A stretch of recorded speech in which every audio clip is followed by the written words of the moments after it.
Bond of Love by Kenneth Anderson.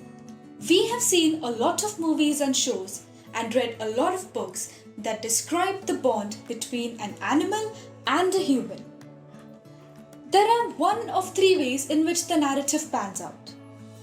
Either the animal displays human-like characteristics, like in Ratatouille, where the rat is a culinary genius, a chef himself, and a mentor to a budding chef. And then there are stories where humans are more animal-like, wherein they either act, speak, or behave like animals. In Dr. Dolittle, for example, the protagonist can speak like animals. In George of the Jungle or The Jungle Book, the protagonists are raised by animals. So they relate to animals more and are more comfortable around animals than humans. And then there are tales of pure friendship. These are usually the ones that people share with pets, and more often than not, it is a dog. These pets become a part of the families, and both the human and the animal develop a bond which is purely non-verbal and genuine. It is a relationship that is built over days, months, and years, much like friendship among humans. All these narratives intend to impart one common important message. What do you think that could be? To remember that all the creatures have one thing in common. We live, thrive, and survive on the same planet, the Earth. Hence, we must make the best efforts to protect and care for each other to the extent possible. One such story is Bond of Love, written by Kenneth Anderson.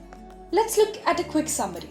The story is narrated in first person by a husband who is describing the history of a strange relationship between his wife and their pet, sloth bear. Paragraph 1 to 5. First encounter with Bruno and his christening. Once, the narrator was passing through a sugarcane field near Mysore. Wild pigs were being shot due to the nuisance they were creating, and people were driving away. But when they thought the situation was taken care of, out came a sloth bear. A companion of the narrator instinctively shot the bear, which fell to the ground. And that's when they saw it. A little baby bear which had been riding its mother's back. The baby bear was promptly rescued, and the narrator brought it back home and submitted it to his wife. Identifying him to be a boy, he was named Bruno. Paragraph 6 to 7. Bruno's growing up years. Bruno started with drinking milk from a bottle, but only for the first few days. Soon, he was eating anything and everything available in the house. He also became friendly with their two Alsatian pet dogs and even the children who lived downstairs. Paragraph 8 to 12.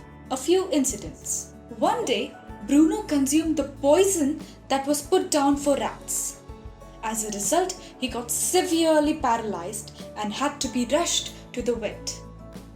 After his symptoms spiraled and the vet tried almost every fix in the book, boom! Bruno is back on his feet enjoying a big fat meal. Another time, Bruno drank an entire gallon of old engine oil, and it didn't affect his health whatsoever. Bruno started growing in size and had soon outgrown even their Alsatian dogs. Bruno was especially fond of his wife, who changed his name from Bruno to Baba. Baba had a few tricks up his sleeve and could box, wrestle, and hold gun on command. When asked, "Where's baby?" he would cradle a tiny little stump of wood. Of course, he had to be chained most of the time though, because of the tenant's children. Paragraph 13 to 15. Baba leaves for the zoo. After much persuasion, his wife agreed to the prospect of sending Baba to the Mysore Zoo. He was getting too big to keep at home. A cage was sent by the zoo and off went Baba. He was terribly missed by everyone in the family, but a big weight was lifted off their shoulder. His wife missed Baba the most and couldn't get herself to eat. When they wrote to the zoo curator asking about Baba's well-being, it turned out he wasn't eating either. The separation seemed to be the hardest on the two of them. Their friends who visited the zoo were asked to give them updates about the bear, and all had the same report. He looked thin and sad. The wife persuaded the narrator to visit the zoo and they set off to Mysore. Paragraph 16 to 19. Reunited. While their friends believed that Baba won't recognize her, the bear howled with happiness the minute he saw her. The next 3 hours were spent eating and petting him. When it was time to leave, the inevitable happened. The wife wanted Baba back home. Permissions were acquired and soon Baba was on his way back from Mysore to Bangalore in a cage. Paragraph 20 to 23. Happily ever after. A jungle-like environment was recreated in their backyard. Can you describe the features of this island?